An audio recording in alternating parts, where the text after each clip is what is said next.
আমার দুঃখ হয়, মাঝে মাঝে আমি ভালো লাগে না আমার সবকিছু। কি হলো এই দেশে? মানুষ এত লোভী হবে কেন? সম্পদ নিয়ে তো কবরে যাবে না, সম্পদ তো পড়ে থাকবে, এদের তো মরতে হবে একদিন। সেই সামান্য জায়গা আর এক গজ কাপড় ছাড়া তো কিছুই সঙ্গে নিতে পারবে না। তারপরে কেন চুরি করবে? তারপরে কেন ঘুষ খাবে? তারপরে কেন দুর্নীতি করবে?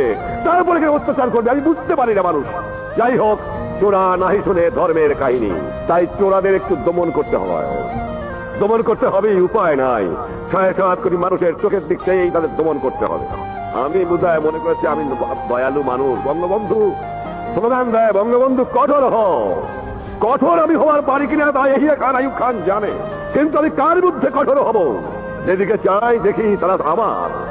কিন্তু এর মধ্যেও যারা চোর, যারা বদমাশ, যারা গুন্ডা, যারা ঘুষখোর, যারা দুর্নীতিবাদ, তাদের উপরে আমার কোনো দয়া মায়া নাই।